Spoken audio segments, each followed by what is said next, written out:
Hello दोस्तों, आज आप लोग का हमारे चैनल में स्वागत है। तो आज हम लोग बहुत ही महत्वपूर्ण क्वेश्चन लाए हुए हैं जो राज्य के नीति निर्देशक तत्व से प्रश्न देखने वाले हैं। तो प्रश्न 1 है, भारतीय संविधान में राज्य के नीति निर्देशक तत्व ग्रहण कहाँ से किए हैं? तो राइट इन द आंसर हो जाएगा बी, आयरलैंड से किए हैं। क्वेश्चन 2, राज्य के नीति निर्देशक तत्वों का उल्लेख भारतीय संविधान के किस भाग में? तो राइट आंसर हो जाएगा सी, भाग 4 में है। क्वेश्चन 3, भारतीय संविधान के किस अनुच्छेद में राज्य के नीति निर्देशक तत्वों का उल्लेख है? तो राइट आंसर हो जाएगा सी, अनुच्छेद 36 से लेकर 51 तक। क्वेश्चन 4, संविधान में राज्य के नीति निर्देशक तत्वों को शामिल करने के पीछे क्या उद्देश्य है? तो राइट आंसर हो जाएगा सी, सामाजिक आर्थिक लोकतंत्र की स्थापना का उद्देश्य है। क्वेश्चन 5, संविधान में कल्याणकारी राज्य का किसमें दिया जाता है? तो राइट आंसर हो जाएगा सी, नीति निर्देशक तत्व में दिया जाता है। क्वेश्चन 6, नीति निर्देशक के क्या सिद्धांत है? तो राइट आंसर हो जाएगा बी, वाद योग्य नहीं है, वाद योग्य नहीं है। क्वेश्चन 7, एक कल्याणकारी राज्य के निर्देश आदर्श किस में वर्णित है? तो राइट आंसर हो जाएगा ए, राज्य के नीति निर्देशक तत्व में वर्णित है। क्वेश्चन 8, नीति निर्देशक तत्वों को कार्यवाहित करने के लिए क्या मूल अधिकारों का हनन हो सकता है? तो राइट आंसर हो जाएगा बी, कुछ का हो सकता है, सबका नहीं हो सकता है। क्वेश्चन 9, भारत के संविधान में अंतर्राष्ट्रीय शांति एवं सुरक्षा के संवर्धन का उल्लेख किस भाग में है?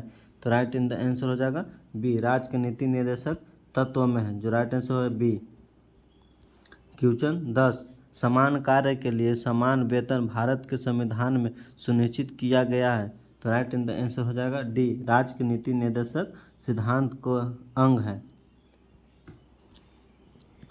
क्वेश्चन 11, भारतीय संविधान के किस भाग में कल्याणकारी राज्य का विचार है? तो राइट आंसर हो जाएगा बी, राज्य के नीति निर्देशक तत्व, जो आंसर है राइट। क्वेश्चन 12, संविधान का कौन सा अंश भारत के नागरिकों को आर्थिक न्याय प्रदान करने का संकेत है? राइट आंसर हो जाएगा ए, राज्य के नीति निर्देशक तत्व। क्वेश्चन 13, राज्य के नीति निर्देशक तत्व में क्या शामिल है जो मूल अधिकार में नहीं है? राइट आंसर हो जाएगा डी, कुटीर उद्योग का प्रोत्साहन। क्वेश्चन 14, किस नीति निर्देशक सिद्धांत को प्रायः समाजवाद माना जाता है? तो राइट आंसर हो जाएगा ए, ग्राम पंचायत की स्थापना माना जाता है। क्वेश्चन 15, नीति निर्देशक तत्वों का महत्व किसके लिए है? तो राइट आंसर हो जाएगा बी, केरल के लिए है। क्वेश्चन 16, भारत के किस राज्य में समान नागरिक संहिता लागू है? तो राइट आंसर हो जाएगा डी, गोवा में समान संहिता लागू है।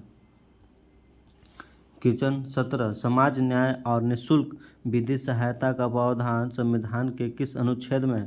तो राइट आंसर हो जाएगा बी, अनुच्छेद 39 के ए। क्वेश्चन 18, इनमें कौन राज्य के नीति निर्देशक सिद्धांतों में सम्मिलित नहीं है? तो राइट आंसर हो जाएगा डी, सूचना का अधिकार सम्मिलित नहीं है। क्वेश्चन 19, राज्य के नीति निर्देशक तत्व सहज अध्ययन के लिए निम्न में से कौन से भाग में विभाजित किए जा सकते हैं?